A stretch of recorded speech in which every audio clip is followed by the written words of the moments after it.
വായനക്കാർക്ക് വേണ്ടി ഒരിക്കലും വാതിലടയ്ക്കാത്ത ഒരു ലൈബ്രറി ഉണ്ട് കണ്ണൂർ ചിറ്റാരിപ്പറമ്പിൽ. ലൈബ്രറിയൻ ഇല്ലാത്ത ഈ വായനശാലയിൽ ആർക്കും എപ്പോഴും വന്ന് പുസ്തകങ്ങൾ എടുക്കാമെന്നതാണ് പ്രത്യേകത. ഒരിക്കലും വാതിലടയ്ക്കാത്ത ലൈബ്രറി കാഴ്ചകളും വിശേഷങ്ങളും ഇനി അറിയാം. കള്ളന്മാർക്ക് എടുത്തുകൊണ്ടു പോകാനാവാത്ത ഏക സമ്പാദ്യം അറിവാണെന്ന ബോധ്യമാണ് കൂത്തുപറമ്പ് ചിറ്റാരിപ്പറമ്പിലെ മലയാളം ഓപ്പൺ ലൈബ്രറിയുടെ അടിസ്ഥാനം. ഇവിടെ ഒരിക്കലും വാതിലടയ്ക്കാറില്ല, ലൈബ്രറിയനുമില്ല. എല്ലാം തുറന്ന പുസ്തകം പോലെ.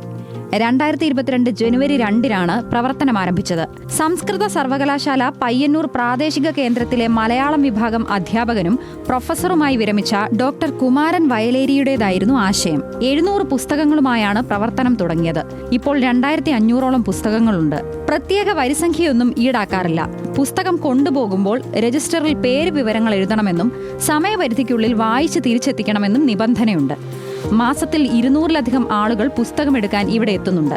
ഇതുവരെ ഒരു പുസ്തകം പോലും നഷ്ടപ്പെട്ടിട്ടില്ല. 4ാമത്തെ കൊല്ലമായത്. അപ്പോൾ ഇത്രയും കൊല്ലമായിട്ട് നമ്മൾ പുസ്തകം ഇടക്കിടക്ക് ചെക്ക് ചെയ്യാറുണ്ട്. അങ്ങനെ പുസ്തകങ്ങൾ നഷ്ടപ്പെട്ടതായിട്ട് നമുക്ക് ഇതുവരെ ബുദ്ധിമുട്ട്. കുറച്ചാൾ കഴിഞ്ഞ് പുസ്തകമുണ്ട്, തിരിച്ചു വരാത്ത കുറച്ച് പുസ്തകമുണ്ട്. അത് നമ്മൾ ഇടയ്ക്ക് പറയുക 1-2 മാസമൊക്കെ ആകുമ്പോൾ വിളിച്ച് ഓർമ്മപ്പെടുത്തി തിരിച്ചു കൊണ്ടുവരും. അപ്പോൾ അത് നമ്മൾ ചെറിയൊരു റൂമിലായിരുന്നു ഉണ്ടായിരുന്നത്. അപ്പോൾ അതിങ്ങനെ ഇന്നിപ്പോൾ വിപുലീകരിച്ച് വരികയാണ്.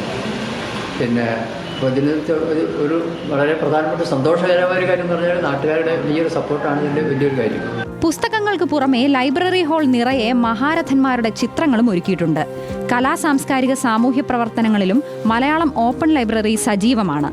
സ്ഥിരം വായനക്കാർക്ക് പുറമെ ഗവേഷണ വിദ്യാർത്ഥികളും കോളേജ് വിദ്യാർത്ഥികളും ലൈബ്രറിയെ ആശ്രയിക്കുന്നുണ്ട്. ഒരു നാടിനാകെ അക്ഷരം പകരുകയാണ് ഒരിക്കലും കൊട്ടിയടയ്ക്കാത്ത ഈ വായനശാല. ന്യൂസ് മലയാളം, കണ്ണൂർ.